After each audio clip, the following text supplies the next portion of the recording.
See, we honor and we certainly bless on Mother's Day all of these moms, okay? All of the moms. Thoughts that turn quite naturally to that place within that has had, I speak about my second mom. My mom was, just about, I don't know, 20 years ago did she pass. But I've told this before, and I guess I'm going to tell it again. Sounds like it. But when my mother was ready to deliver, and I was born at home, the doctor came and said to my dad, because I was a big baby, 9 pounds and something, said to my dad, one or the other, either the mother or baby, is not going to make it. Maybe neither one. So call me when it's over with. Ooh, right. So my parents were, and I was raised Christian Science. But my dad went to the telephone and called a fellow that he worked with at Ford's, that knowing that his wife was a Christian Science practitioner. She was also a nurse and used to work at the Johns Hopkins Hospital in Chicago.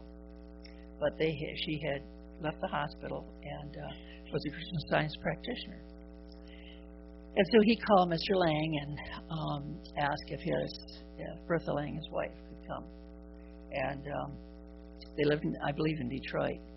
She came out to Garden City, and she was the one that was there that brought me into the world. So we both my mother, here I am, we both made it. And so I always referred to Bertha Lang as my second mom. And there was, many years in my growing up years that I really secretly thought that I was one of her kids.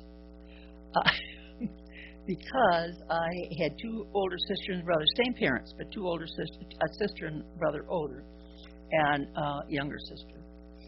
And I just never felt that I fit in. Did anybody here feel as though they didn't fit into their family? So, but I felt that I fit so well into their family. She had a couple of sons and 2 daughters, and we would fight. Oh my God, like kids do, and we would be, have to do the dishes together, and all kinds of wonderful things. But anyway, I was a part of my own family, and I understand so well, since I've hopefully grown up, that we all have our own road to travel. And we're not always, rarely are we like our siblings at all, because we're all individuals. And so anyway, the innumerable stories are told of the first phase of motherhood. And, Nancy Hanks, Abraham Lincoln's mom, Thomas Edison, mom, taught him at home, because this little guy was sent home from school saying he was addle-brained. He didn't have it all together. They couldn't teach him. Sent him home. So his mother said, "That's okay. I will teach you." And she did. And we know the rest of the story.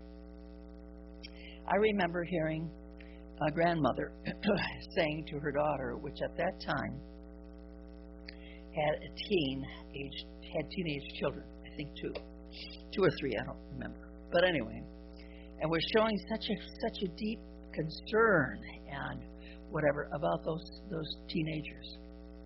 Are they going to be okay? Are they going to stay on the straight and narrow? Are they going to do anything dumb? Are they going to do anything where they end up in jail? And all of this kind of thing. All concerned about the safety of these teens. And the grandmother said, "Your children need your faith, not your fears." And I've thought so often about that. Your children need your faith, not your fears. So those children are in God's care. Every moment, they're in God's care and keeping. And so wherever they are, We can know. I don't have children. I just, claim everybody else's, as most of you know here. But anyway, I do have nieces and nephews. I do. And of course, I get calls from their moms and concern and whatever. And I get calls from them, my nieces and nephews, and to stand with them and to know that whatever's going on in their life, that God is in charge. That they can turn to that presence and power of God within them. And when I have the wonderful privilege of baptizing this baby, Tatum, I've said this before, but I always ask to hold that baby. Hold the baby when I baptize them. And when I baptize them and I hold that baby, I remind them, tell them, I whisper in their ear that wherever they are, wherever they go, whatever they do, they may not be with mom and daddy and grandma and grandpas and so on and so forth, but they will always have that presence of God with them. So they're never alone. They will always have that presence to guide them and guard them.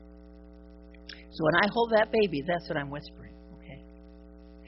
Whispering in her ear. I think it's probably the most difficult lessons for parents to learn is that the real purpose of the parent is to teach a child to get along without them. Okay? To be self-sufficient. And of course, not right out the gate, of course, but as time goes on, to be self-sufficient. So if by precept and example, the parent has presented certain important principles to that soul, to that loving soul, you don't need to be anxious about how they're going to handle life and living and so on, because they will know. They will know the how-tos. So, I think that Khalil Gibran said, your children are not your children. They are sons and daughters of life's longing for itself. Your children are not your children, but life's longing for itself. And on the other side, on the other hand, children often spend hours worrying about their parents.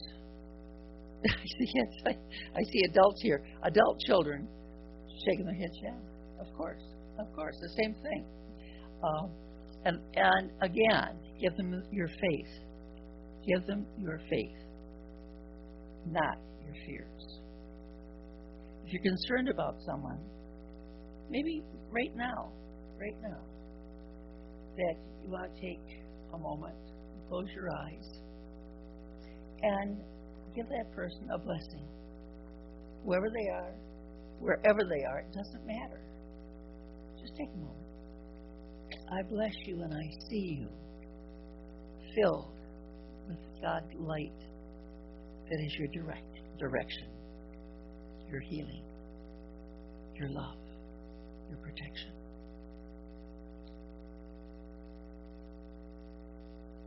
And so it is.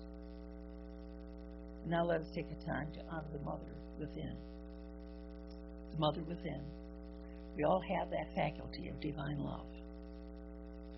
Both men as well as women. Motherly quality, just as our inner Father is the quality of divine wisdom.